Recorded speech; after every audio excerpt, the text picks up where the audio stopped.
اوسه پورې د 11 کلاډیانو د پی اس ال نه خپل نوم وښکل دی. سپ کلاډیان پکې آی پی ال ته تللی دي او څه کلاډیانو بانه کړې ده چې موږ پی اس ال ته نیو اوسګار خپل پرسنل ریزن خولې دي چې د دې په وجه باندې موږ په پی اس ال کې شرکت نشو کولی. دا کم 10 کلاډیان دي. د دې حواله سره د پی سی بی چیرمن محسن نقوی څخه خبره کړې ده. پاغه هم په دې ویډیو کې ډیټیل سره خبره کوو. هغه نه مخکې په دې کلاډیانو خبره کوو چې دا هغه کلاډیان دي چې د پی اس ال نه خپل نوم پل اوټ کړي. ټول نه پهلا سٹارټ کې چې کوم دی رحمان الله ګورباز دی.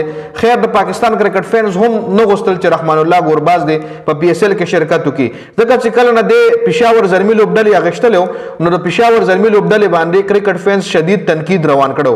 بایکاټ خبرې کړي چې موږ د پېښور زلمي نه بایکاټ کوو چې دوی ولې رحمان الله ګورباز اغشتلو. بیا رحمان الله ګورباز د پی اس ال نه خپل نوم چې کوم دی وډرا کو نو د کې خو خیر رحمان الله ګورباز کچاري دله ریسپیکټ ورکړل شوی نو کې د شې د نوم نو وډرا کړي. خدینه علاوه اوټنل بارټمنټ چې کوم دی دا ساوث افریقا کې لړی دی چې د هم خپل نوم وډرا کړی دی. ورپسې داسون شنکا د لاهور کلندر ځان سره اغشتلو. د سریلانکا ټي 20 اوپن میډل آرډر بیټسمن دی کپتان هم پاتې شوی دی. دوه هم خپل نوم وډرا کو او آی پی ال ته ودی. ورپسې سپنسر جانسن د استرالیا بالر دی چې دوه خپل نوم د پی اس ال نه وډرا کړی دی. ورپسې ټایمل میلز چې کوم دی دا یو ډیر زوړ کلاړی دی 40 سال نه ابو ایج دی. د انګلند کلاړی دی په پی اس ال کې ملتان سلطان سره هم د لوبه کړې ده. د ما خیال کراچي کینګز سره د درو سیزونو کې د لوبه کړې ده. دا ځل پېښور زلمي ځان سره شتو چې په پېښور زلمي باندې هم تنقید وشو چې دای ځان سره یو زوړ کلاړی واغشتو نو دوه هم خپل نوم د پی اس ال نه وډرا کړی دی. ورپسې بلیسنګ مزوربانی د زیمبابوے کلاړی دی. د زیمبابوے بالر دی چې دم خپل نوم وډرا کړی دی او په د باندې هم ډېر کړي تنقید د پاکستان کرکټ فینس کړو. شمار جوزف دا هم د ویسټ انډیز بالر دی فاست بالر دی.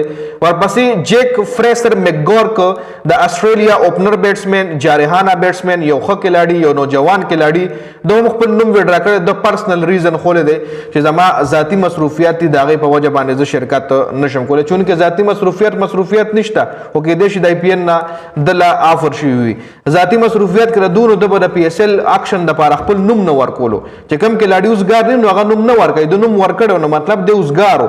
ورپسې ګوداګش موټي سپینر بالر دی د ویسټ انډیز د هم خپل نوم وډرا کړی دی. جانسن چارلز د زیمبابوے د ویسټ انډیز آل راونډر دی او اډم زمپا د استرالیا سپینر بالر چې دا 11 کلاډیان دي چې دای دا خپل نوم وډرا کړی دی د پی اس ال 2026 نه.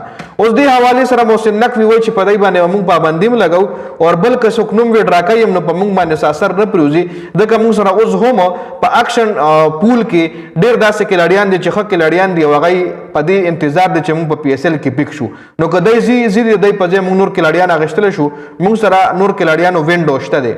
یعنی محسن نقوی ویلی دی چې کم کسان زی نو زی دی هغه په موږ اثر نه غورځي.